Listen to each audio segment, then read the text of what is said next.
Irán cree que sería muy inteligente negociar mientras preparan sus misiles, porque los iraníes están casi seguros de que los israelíes aprovecharán cualquier ocasión para atacar y asesinar a un líder en Irán. El belicismo de Benjamin Netanyahu ayudó a que el eje de resistencia no se quedara sin apoyo, porque él dijo: voy a destruir a los chiíes ahora y después voy a destruir a los suníes, empezando por Turquía y Qatar. Así que dio motivos más que suficientes para que Turquía presionara a su aliado en Siria y se asegurara de que Hezbollah no fuera derrotado.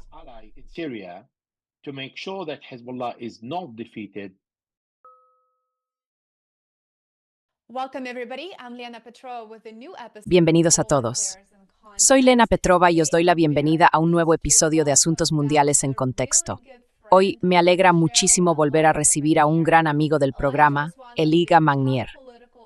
Eliga es uno de los principales analistas políticos sobre Oriente Medio y un veterano corresponsal de guerra, con más de 35 años de experiencia cubriendo Oriente Medio y el norte de África. Su profundo conocimiento de Irán, Irak, Líbano, Libia y Siria hace que sus análisis sean lectura obligada para quienes quieren entender asuntos complejos que, por supuesto, suelen estar mal contados en los medios occidentales. Podéis seguir su trabajo en egmagnier.com. Yo, desde luego, lo hago. Soy una gran admiradora. Elija, bienvenido de nuevo. Muchísimas gracias por sacar tiempo para acompañarnos. Oh, Lena, de verdad, es un placer y muchas gracias por esta presentación. Bueno, todo eso es cierto, y estoy realmente encantado de tenerte hoy en el programa, porque han pasado muchas cosas y hay mucho que analizar. Las negociaciones que se esperaban celebrar en Suiza el 19 de junio, según se informa, se han pospuesto tras los nuevos combates en el Líbano. Irán también ha señalado que el avance en la vía diplomática depende, por supuesto, de reducir las hostilidades en la región. Elija, ¿podrías explicarnos los acontecimientos más recientes que podrían o no poner en peligro las próximas negociaciones entre Irán y Estados Unidos?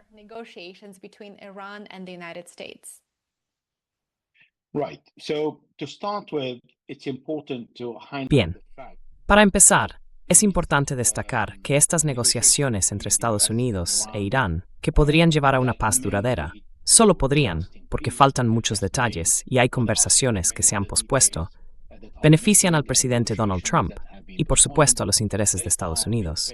Sin embargo, no benefician al primer ministro israelí, Benjamin Netanyahu, porque él necesita que la guerra continúe para intentar lograr algo que no consiguió en Gaza, por ejemplo. Y no porque no haya destruido, sino porque, desde el punto de vista militar, no medimos el tamaño de la destrucción por cuántas casas, hospitales o escuelas han sido arrasados, ni por si ciudades enteras han quedado reducidas a escombros.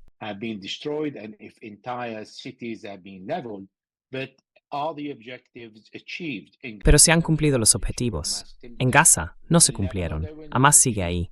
En Líbano tampoco se van a cumplir. Hezbollah sigue combatiendo hasta hoy, a las 4 de la tarde, hora local, cuando se estableció otro alto el fuego, el quinto. Y en Irán, desde luego que no se ha logrado, porque Irán está imponiendo sus condiciones. Así que, para alguien que se enfrenta a unas elecciones en Israel en octubre o noviembre, para la Knesset y la jefatura del gobierno, la paz destruiría su carrera política. Ese es el gran dilema. Los estadounidenses lo dijeron con total claridad.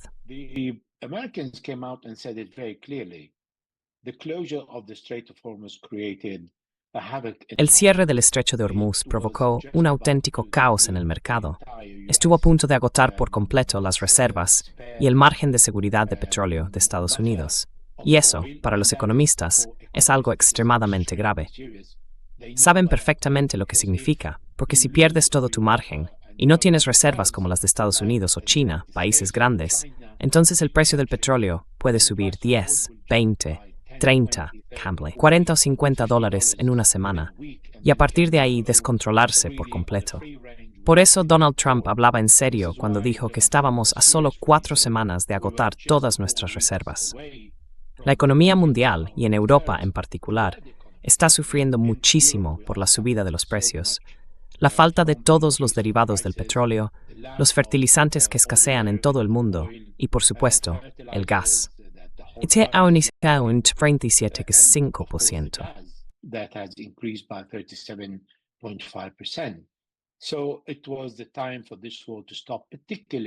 Así que ya era hora de que esta guerra terminara, sobre todo cuando ya no era posible, ni necesaria, ni útil, y no estaba cumpliendo ningún objetivo.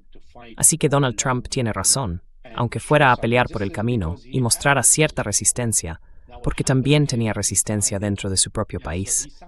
Lo que pasó fue que lo firmó. Sí, lo firmó un jueves, no un viernes.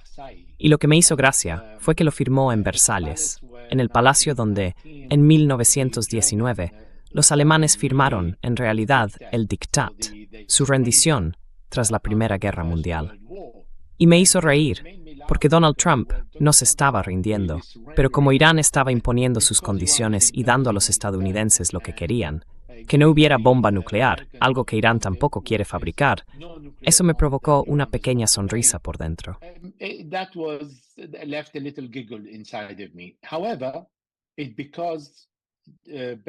Sin embargo, fue porque Benjamin Netanyahu recibió una copia del acuerdo, la filtró, y Donald Trump empezó a enfrentarse a críticas muy duras en su país, desde el Congreso, sobre todo por parte de los republicanos, aunque no todos, porque entienden que no hay manera de conseguir nada en esta guerra. Llega un momento en que hay que parar cuando ves que no avanzas y no logras nada. Al contrario, te estás haciendo daño a ti mismo y a los demás. Por eso la firma se produjo un jueves por la noche, hora local, en París. Luego, hoy, el vicepresidente Vance tenía previsto reunirse con los iraníes, pero los iraníes cancelaron la reunión.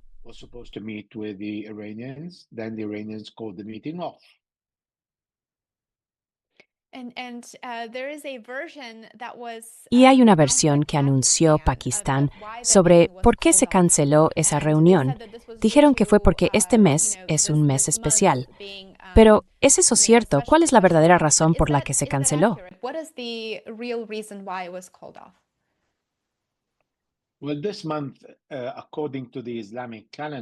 Bueno, este mes, según el calendario islámico, se llama Muharram, y es el mes en el que los chiíes lloran la muerte del imán Hussein, uno de los 12 imanes en los que creen. Por desgracia, para el primer ministro, para quienes conocen la fecha, comenzó el martes, no el viernes.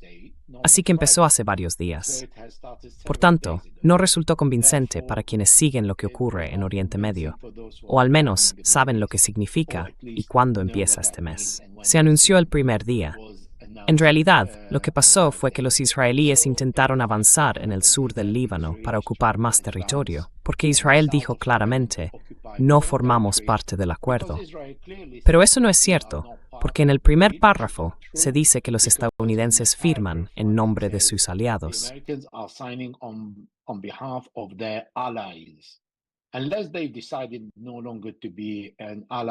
A menos que decidieran dejar de ser aliados de Estados Unidos, cosa que dudo mucho, porque no pueden sobrevivir sin ese apoyo. Así que dicen, no nos preocupa. Y como dijeron, no nos preocupa, lo rechazaron, no lo quisieron. Y Benjamin Netanyahu dijo, tengo que manejar con prudencia mi relación con el presidente Trump. Pero dejó que los ministros del gabinete, como el ministro de Seguridad Itamar Ben-Gvir y el ministro de Finanzas Bezalel Smotrich, atacaran duramente a Donald Trump. Y eso fue lo que llevó al vicepresidente Vance a decir, recordad, y fue una amenaza seria. La mayoría no lo tomó así, pero yo sí. Dijo, recordad que 2/3 de nuestros misiles interceptores, los que os defendieron y se desplegaron en Israel y en Jordania, son estadounidenses, fabricados por los estadounidenses y pagados por los estadounidenses.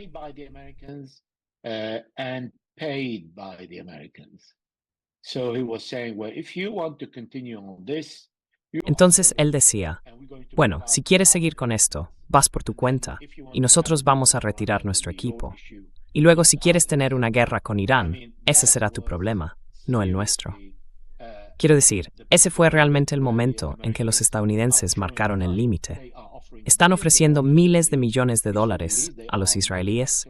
Están fabricando muchas armas juntos para apoyar a Israel y además están pagando por ello.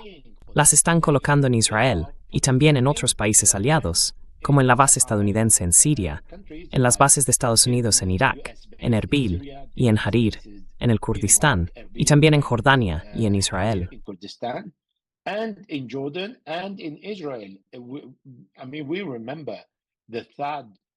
Quiero decir, recordemos el tercer misil de intercepción, el que va más allá de la presión atmosférica.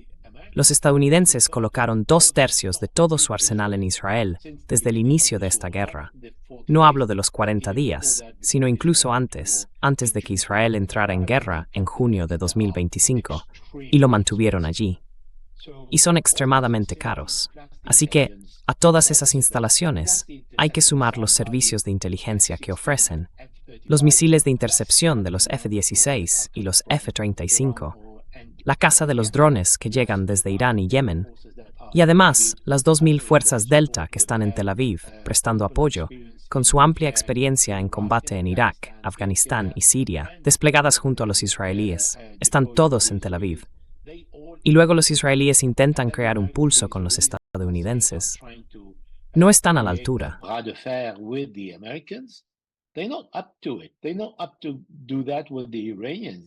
No están dispuestos a hacer eso con los iraníes. Cuando en junio de 2025, después de 5 días, según lo que nos contó Donald Trump, estaban suplicando un alto el fuego. Así que los estadounidenses hicieron bien en recordarles cuánto se están beneficiando de Estados Unidos. Y lo que dijo el ministro israelí de Asuntos de la Diáspora fue: ya hemos conseguido arrastrar a los estadounidenses a nuestra guerra. Eso se publicó en un periódico israelí en las últimas 24 horas. Así que eso explica buena parte de lo que los estadounidenses están ofreciendo. Y los israelíes están diciendo: no queremos, no aceptamos el alto el fuego, ni el acuerdo, y no vamos a retirarnos del Líbano. Entonces intentaron avanzar. Hezbollah respondió, e Israel dijo que Hezbollah estaba violando el alto el fuego porque estaba atacando a sus fuerzas que avanzaban en el sur del Líbano.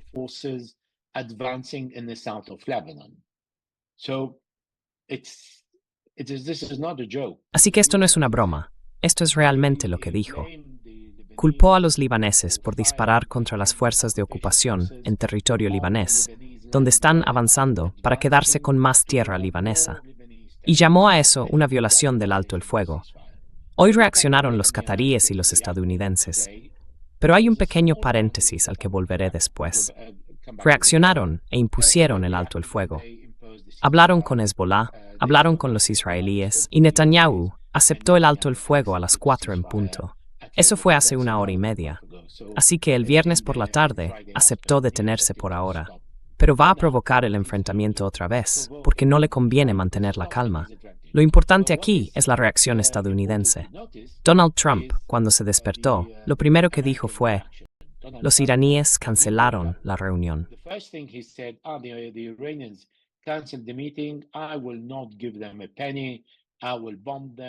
No les daré ni un céntimo. Los bombardearé. Haré esto y haré aquello. Pero luego, media hora más tarde, claro, se levantó con el pie izquierdo. Entonces presionó a los israelíes para que detuvieran lo que estaban haciendo y entendió que Irán tiene derecho, según el marco acordado, a decir: avanzamos párrafo por párrafo. Y si el primero no se cumple, nos detenemos ahí hasta que se cumpla, o volvemos al punto de partida. En el primer párrafo se dice que hay que poner fin a la guerra en todos los frentes, y se menciona Líbano 3 veces. Dice, incluido Líbano, respetar la soberanía del Líbano, es decir, de todo el territorio libanés, y la libertad de todo el territorio libanés, lo que significa que no haya fuerzas de ocupación en él.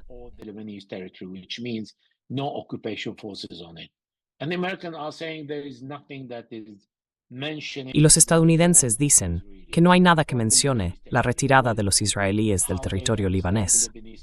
¿Cómo entienden ellos la soberanía del Líbano? No lo sé. Esa fue la razón.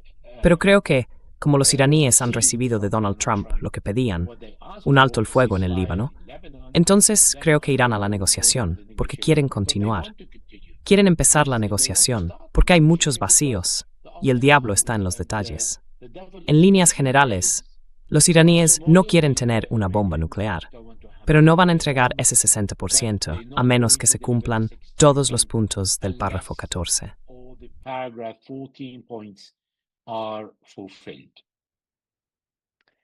Elija, muchísimas gracias por explicárnoslo. Esto es realmente importante y creo que es clave para entender y para fijar las expectativas de los próximos 60 días, siempre que el marco del memorando de entendimiento se desarrolle tal y como está previsto. Y también me gustaría añadir que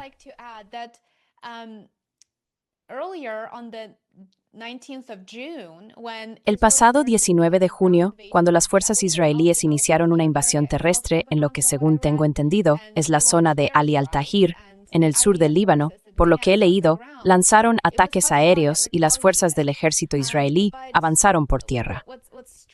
Fue Hezbollah quien respondió. Pero lo llamativo es que vimos a un ministro del gabinete israelí publicar un mensaje en redes diciendo, cito, «Parece que cualquier forma de represalia, cualquier forma de resistencia, resulta completamente inaceptable para el gobierno israelí». Ahora bien, según el memorando de entendimiento, Estados Unidos tenía el encargo de poner fin de inmediato a todas las hostilidades en la región.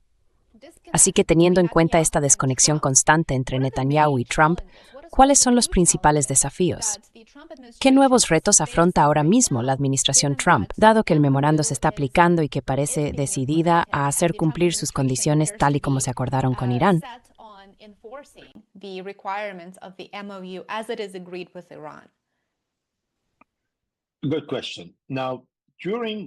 Buena pregunta. Durante la rueda de prensa que dio Donald Trump, la última en Francia, dijo algunas cosas que llamaron la atención. Primero, dijo que Irán tiene derecho a tener misiles balísticos. ¿Por qué no? Todos los países de su entorno tienen misiles balísticos. Vale, es un buen punto. Eso elimina uno de los principales elementos que pedían los israelíes, no los estadounidenses, los israelíes. Después dijo que Irán tiene derecho a tener energía nuclear para usarla en electricidad o en investigación. Es algo normal, porque todos los países la tienen. Y yo les dije, bueno, tenéis mucho petróleo, ¿para qué queréis lo nuclear? Pero ellos respondieron que lo quieren para producir electricidad y otras cosas. Quiero decir, nosotros en Francia tenemos bombas nucleares y también reactores nucleares, como muchos otros países de Europa.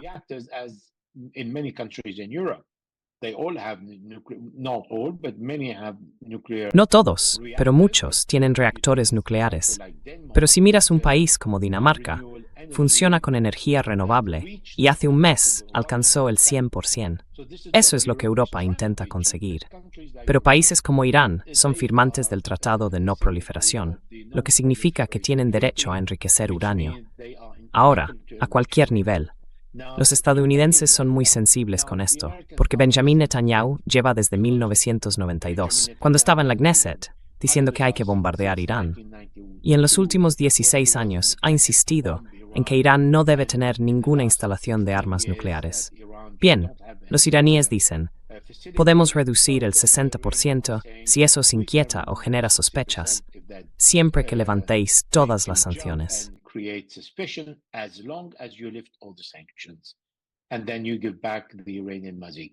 Y luego devuelves la música iraní.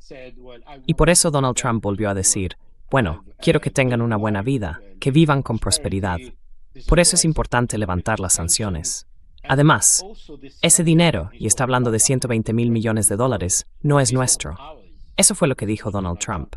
Y es cierto, es dinero iraní, congelado desde hace 47 años, y se guarda principalmente en Qatar, en Irak, en China, en Corea y un poco en Europa. Los estadounidenses solo tienen 2.000 millones, así que no es mucho.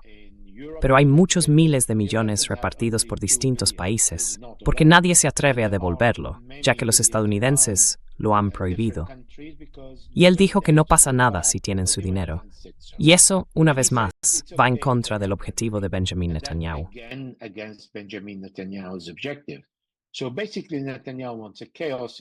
Básicamente, Netanyahu quiere caos en Irán, un país pobre, con luchas internas, sin ningún tipo de enriquecimiento nuclear y sin misiles con más de 300 kilómetros de alcance. Eso es lo que dijo. Así podrían bombardear a los países del Golfo cercanos, pero nada más. Bueno, ni siquiera eso. Depende de dónde los coloquen en Irán, porque Irán tiene 1.648.000 kilómetros cuadrados. es enorme. 300 kilómetros no llegan a ninguna parte, a menos que los pongan justo en las fronteras. Y entonces sería facilísimo destruirlos todos. Y Donald Trump dijo que no pasa nada si tienen todo eso. Donald Trump said it's okay if they have all that. And then 60 days Iran giving Y luego, 60 días, Irán dando libre paso por el estrecho de Hormuz sin ningún tipo de tasa. Pero más adelante eso cambiará, no con tasas, sino con servicios. Así que vamos por muy buen camino. A cambio, Irán no enriquecerá uranio por encima del 3,67% y hasta el 20% solo para investigación. Siempre que la OIEA, los inspectores de la ONU, estén allí, el control se realice a diario y haya transparencia y verificación. Esos son los dos puntos principales. Todo iba bien. Pero de repente, cuando tienes al mismo presidente que hoy hablaba en esos términos, se levanta y dice, no les voy a dar ni un céntimo y voy a bombardearlos hasta el final.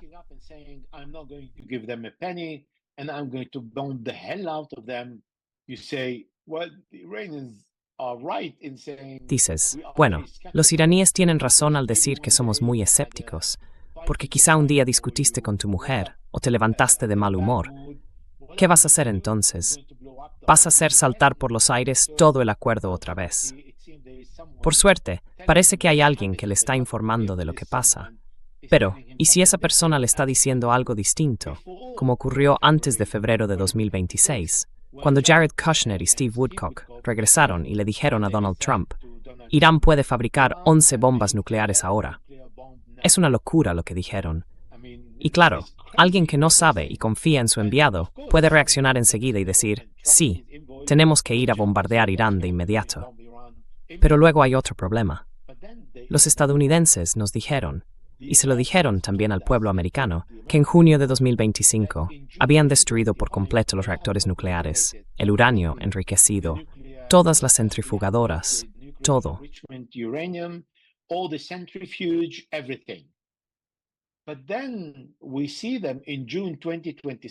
Pero luego los vemos, en junio de 2026, negociando la entrega de uranio enriquecido. Y mañana hablarán de las centrifugadoras, porque son un elemento importante del que Donald Trump no tiene ni idea. Pero en realidad son las más modernas, y son la razón por la que los iraníes pueden producir uranio enriquecido a un porcentaje más alto y mucho más rápido. A él le gustaría poner algún tipo de limitación sobre esto, pero todavía no sabe cómo, porque no puede hacerlo, y no le gusta entrar en detalles sobre temas que no domina. Así que está creando un acuerdo hoy, firmando un marco general centrado únicamente, o casi únicamente, en el expediente nuclear, en el programa nuclear, y en abrir el estrecho de Hormuz, que por cierto, ya estaba abierto antes de la guerra. Y entonces uno se pregunta, ¿por qué fue a la guerra?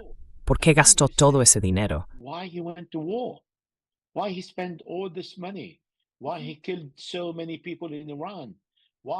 ¿Por qué mató a tanta gente en Irán? ¿Por qué destruyó 300.000 millones de dólares en infraestructuras en Irán? ¿Por qué entonces recibió de los iraníes 50.000 millones en daños a las bases estadounidenses en el Golfo? ¿Por qué gastó más de 29.000 millones, según la declaración de Hexit y su testimonio ante el Congreso, solo en municiones para bombardear Irán? ¿Por qué hay tantos miles de millones invertidos en Israel para que los israelíes puedan usar bombas estadounidenses para atacar Irán? ¿Por qué matar a 130 altos dirigentes en Irán, incluido el gran ayatolá, que equivale al Papa para la rama chií del Islam, y hacernos retroceder al punto en el que estábamos antes de la guerra? Así que, si piensas en la gente que rodea a Donald Trump, incluso si él no entiende de geopolítica, lo que están haciendo, él necesita responsives.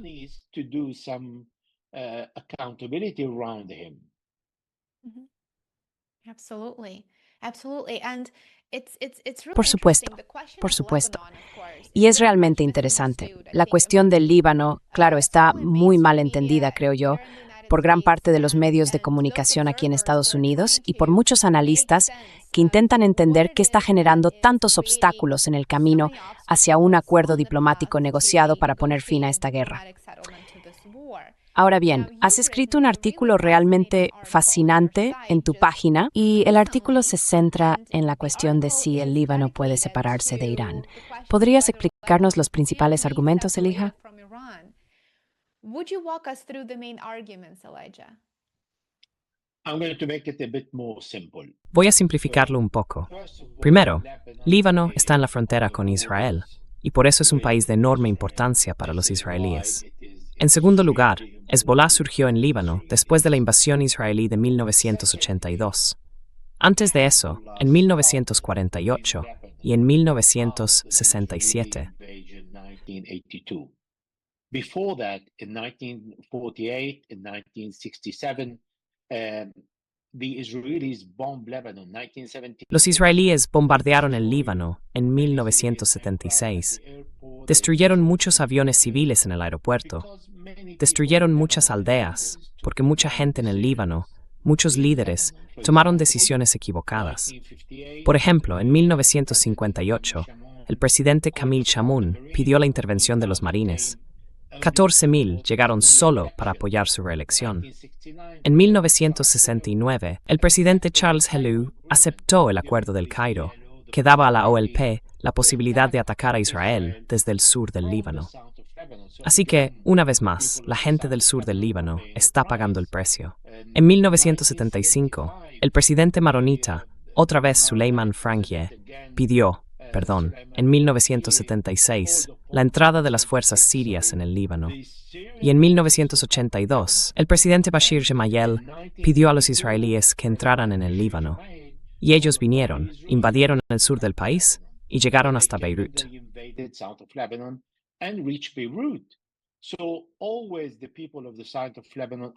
Así que, como siempre, la gente del sur del Líbano es la que paga el precio de las decisiones del presidente y de quienes están en el poder.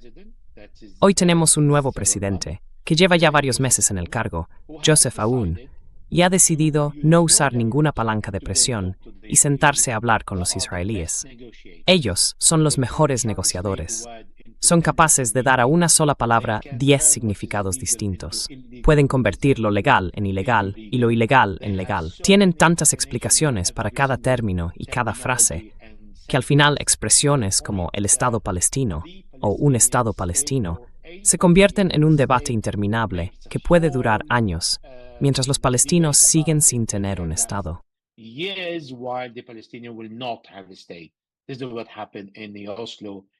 Esto fue lo que pasó en Oslo, entre 1993 y 1995. Y él quiere ir a negociar con los israelíes, con una gran base, la que mencionó su ministro de Asuntos Exteriores, Rahiv. Dijo, no tenemos ninguna base económica con los israelíes. No tenemos base militar, pero podemos ir a los estadounidenses, llorar, y entonces ellos nos apoyarán. Lo prometo. Eso fue exactamente lo que dijo. Puedes buscarlo en Google. El ministro de Exteriores diciendo que lloramos ante los estadounidenses como forma de presión sobre los israelíes, porque a los estadounidenses les caemos bien. Esa es su base. ¿Y por qué lo digo? Porque el Líbano decidió considerar a Hezbollah libanés como una organización fuera de la ley.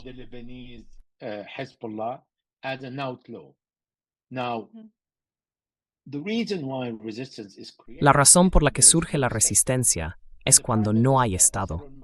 Cuando el primer ministro, hace varios meses, fue al sur del Líbano y les dijo a los libaneses, no puedo protegeros. Y cuando el presidente libanés ordenó al ejército retirarse de todas las zonas del sur del país por donde avanzaban las fuerzas de ocupación israelíes, eso significa que no hay protección. El enviado presidencial estadounidense, Thomas Barak, dijo que el Líbano es un estado fallido. Así que el principal amigo y aliado del presidente libanés está diciendo que el Líbano es un estado fallido. Y entonces uno mira la resistencia, que al comienzo de esta guerra, durante el avance israelí, detuvo a 29 miembros de Hezbollah y confiscó 47 misiles antitanque guiados por láser para frenar el avance de los tanques israelíes.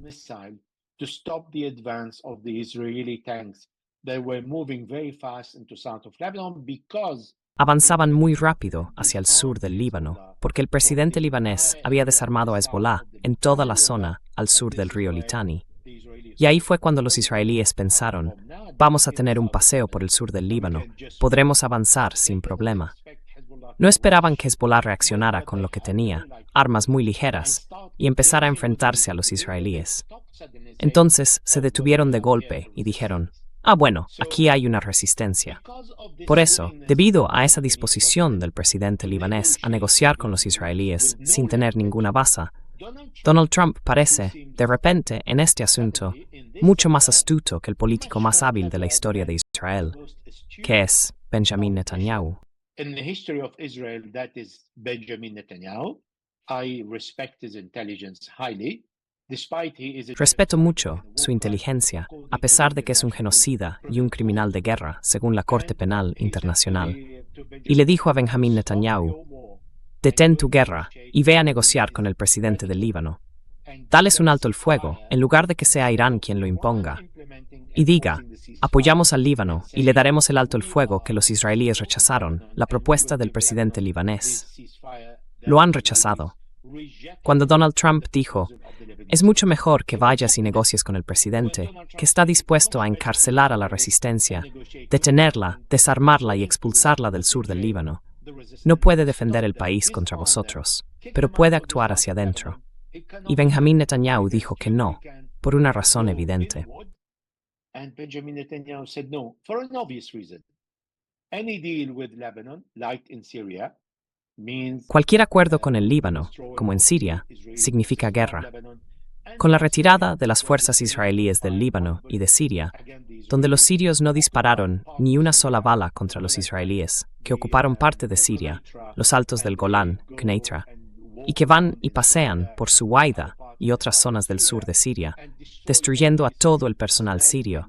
Aún así, Netanyahu no quiere negociar, porque eso significaría tener que retirarse del territorio ocupado. Y cuando Donald Trump, al principio, dijo que Israel es un lugar muy pequeño, que necesita ampliarse, e hizo así con la mano, un gesto muy típico, eso encaja perfectamente con el objetivo que Benjamin Netanyahu expresó, el de la Gran Israel.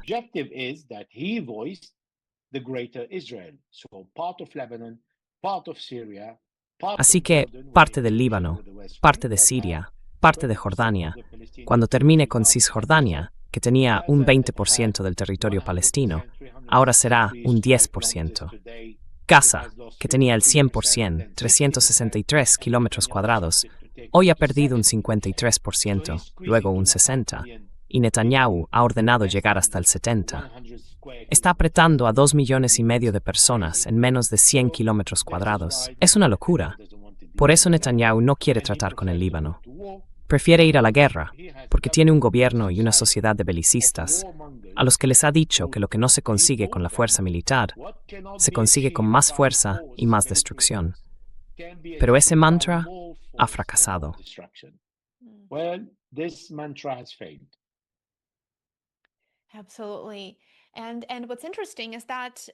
Exactamente. Y lo interesante es que con la caída de Bashar al-Assad, creo que vimos cómo el llamado eje de la resistencia se debilitó hasta el punto de que en realidad ya no existía como un actor no estatal fuerte. Y la guerra de Estados Unidos e Israel contra Irán parece haber reavivado esa fuerza y de algún modo haber fortalecido justo aquello que pretendía destruir, el eje de la resistencia, su resurgimiento, con Hezbollah e Irán volviendo a ser una vez más actores regionales fuertes, tanto estatales como no estatales.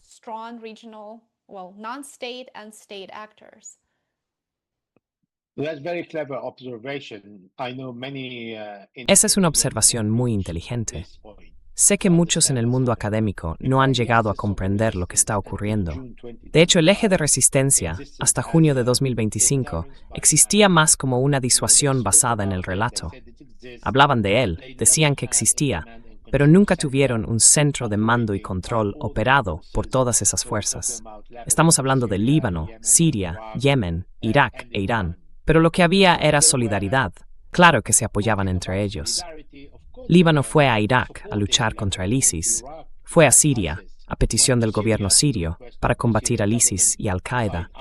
Y luego los yemeníes apoyaron al pueblo palestino cuando estaban bajo asedio, mientras los israelíes destruían sus casas y mataban de hambre a la población. The Israelis were destroying their home and starving the people. And the Iranians never went to war on behalf of... Y los iraníes nunca fueron a la guerra en nombre de ningún aliado, porque ese no era el papel de Irán, hasta junio de 2025, cuando se le impuso una guerra durante 12 días. Después de ese momento, Irán comprendió lo que había pasado con Hezbollah, por ejemplo, con el localizador, con el asesinato de toda la cúpula de mando, tanto la primera como la segunda línea. Porque eso fue exactamente lo que hizo Israel con Irán. Eliminar a la primera y a la segunda línea de mando el primer día de junio de 2025. Pero los actores ideológicos tienen líderes de forma horizontal, no vertical. Así que si uno desaparece, otro llega y lo sustituye. Ellos entendieron eso y empezaron a reforzar el eje de la resistencia.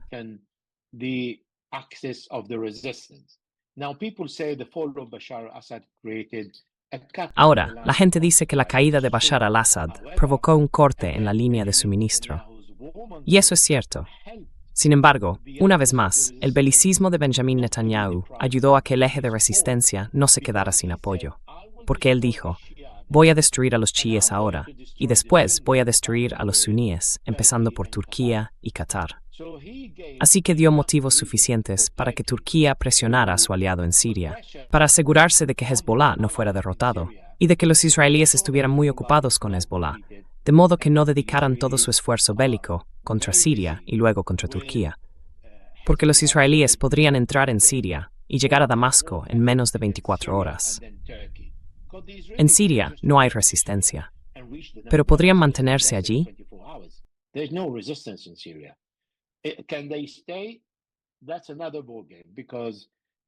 Eso es otra historia, porque puedes ocupar, pero luego tienes que proteger y controlar. Y para eso necesitas ganarte los corazones y las mentes de la población. Por eso existe Hezbollah en el sur del Líbano, porque la gente lo apoya. Sin ese apoyo, Hezbollah estaría completamente acabado. No es algo ajeno, forma parte de la población libanesa. Forma parte del sur del Líbano, del valle de la Bekaa, del sur de Beirut. Y no son solo chiíes.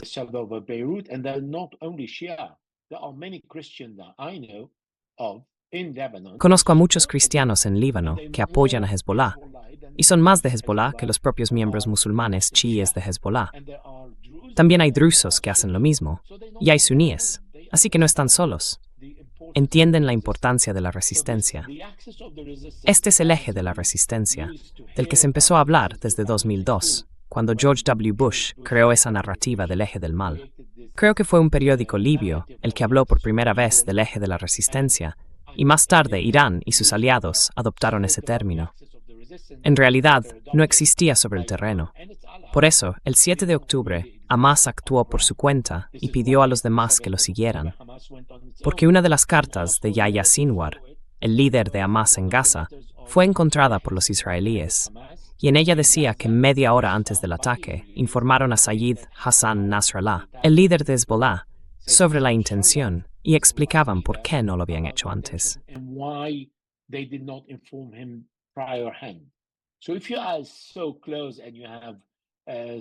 Así que si estás tan cerca y tienes una unidad tan fuerte como eje para un ataque de esta magnitud, no avisas con media hora de antelación. Y luego vimos como todo el mundo se apresuró a apoyar a Israel, porque Benjamin Netanyahu dijo, me va a atacar todo el eje de la resistencia. Líbano, Siria, Irak, Yemen e Irán van a atacarme. Por eso recibió un apoyo sin precedentes. Hoy el eje de la resistencia ha vuelto, pero de una forma más inteligente. Por eso Irán fue a la guerra en nombre de Líbano, y no al revés.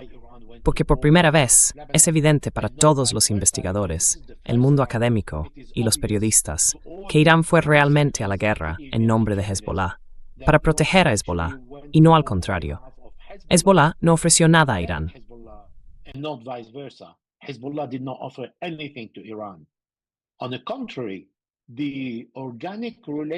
Al contrario, la relación orgánica y el vínculo ideológico colocan a Irán en una posición en la que no va a permitir que su aliado sea destruido por los israelíes. Quieren dar la oportunidad a esa gente de luchar por su tierra, tal como se establece en el artículo 154 de la Constitución, que habla de apoyar a todos los pueblos oprimidos del mundo. Pero esta vez se trata de una organización orgánica, un actor híbrido vinculado ideológicamente con Irán. Y ahí es donde Irán fue a la guerra en su nombre, cerró el estrecho de Hormuz en su nombre, detuvo la negociación del marco en su nombre. Y lo más importante, en los 3 últimos comunicados, bueno, los únicos 3 comunicados, del gran ayatolá Sayyid Mujtaba Khamenei, hijo de Sayyid Ali Khamenei, que hoy es el líder de Irán, en cada comunicado habla de la resistencia. Y es ahí donde vemos lo que hicieron los israelíes y los estadounidenses con Hezbollah. Inyectar sangre nueva, sustituir a alguien que gobernaba el país con mucha sabiduría, un hombre de 86 años, por otro de 47, pero con mucha más dedicación a la resistencia. Buen trabajo, Israel y Estados Unidos. Good job, Israel and America. Elijah, you recently made a really interesting Elijah, hace poco señalaste algo muy interesante en uno de tus artículos, que Irán ha adoptado esta nueva doctrina de paz mientras se prepara para la guerra. Y ahí argumentas que el conflicto reciente ha reforzado la idea de Irán de que la diplomacia sin disuasión es vulnerable, que simplemente no funciona, mientras que la disuasión sin diplomacia resulta extremadamente costosa. Así que tampoco es una solución eficaz. Según dices, este marco no sustituye la preparación militar, sino que la amplía en el plano político. Me parece una visión muy matizada, algo que no había visto en ningún otro sitio. ¿Podrías explicarlo un poco más, por favor? Could you elaborate on this, please? Iran and the Americans do not trust. Irán y los estadounidenses no confían el uno en el otro. No hay absolutamente ninguna confianza. Además, el presidente Donald Trump no es alguien cuyo estado de ánimo se pueda prever. Depende de cómo se sienta, de lo que le digan y de cómo vea las cosas. Y como dije, en aquella rueda de prensa habló de todos los detalles que Irán quería escuchar. Pero luego, 48 horas después, dice algo completamente distinto y está dispuesto a ir a la guerra. Irán considera que sería muy inteligente negociar mientras prepara sus misiles, porque los iraníes están casi seguros de que los israelíes aprovecharán cualquier ocasión para atacar y asesinar a un líder en Irán, amparándose en su derecho a defenderse.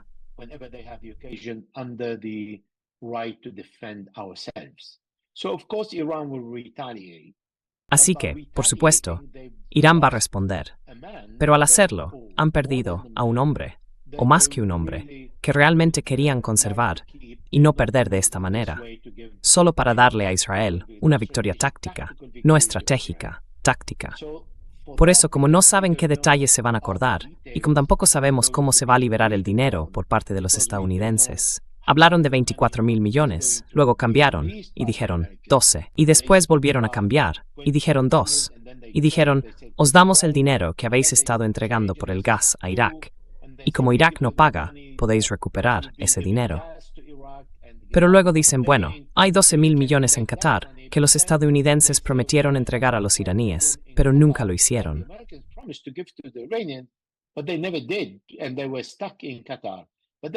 Y estaban atrapados en Qatar. Pero luego los estadounidenses pueden decir, bueno, en realidad no os vamos a dar dinero en efectivo, podéis comprar cosas a nosotros. Pero ¿y si los iraníes no quieren comprar? Ahí es donde surgen tantos puntos confusos sobre cómo devolver el dinero, cómo se va a llevar a cabo el enriquecimiento de uranio y cómo se van a levantar las sanciones. Barack Obama levantó las sanciones, pero mantuvo las sanciones secundarias. Por eso el Banco Central de Irán no pudo operar con el resto del mundo. Así que, si Donald Trump levanta las sanciones a Irán, pero mantiene bloqueados el sistema SWIFT y el Banco Central iraní, ¿cuál es el sentido de levantar las sanciones si Irán no puede hacer ninguna transacción con ningún país?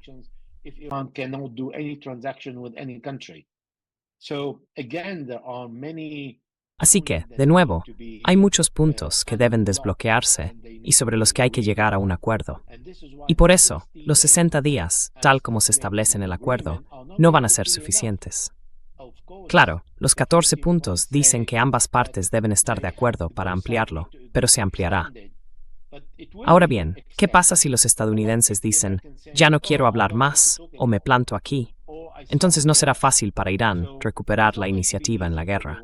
Por eso tienen que estar preparados, porque los israelíes pueden lanzar una guerra contra Irán, ya que están desesperados.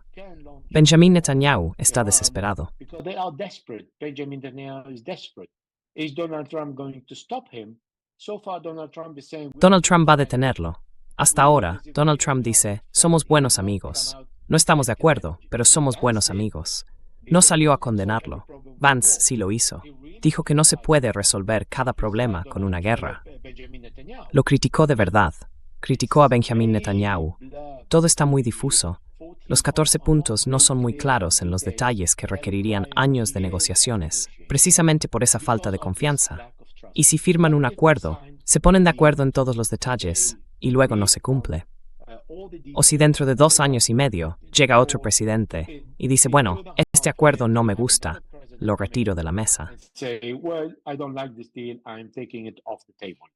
This is why Iran need to use diplomacy. Por eso, Irán necesita usar la diplomacia, pero al mismo tiempo, seguir produciendo misiles para defenderse. No puede ignorar la diplomacia después de una guerra, porque ese es el único camino tras cualquier guerra, intentar la vía diplomática. La gente no quiere vivir en un estado de guerra, ni en Irán, ni en ningún otro lugar. He cubierto más de una docena de guerras sobre el terreno. Durante la guerra, la gente no dice nada, pero cuando termina, es muy difícil hacer que vuelvan a aceptar una situación de guerra.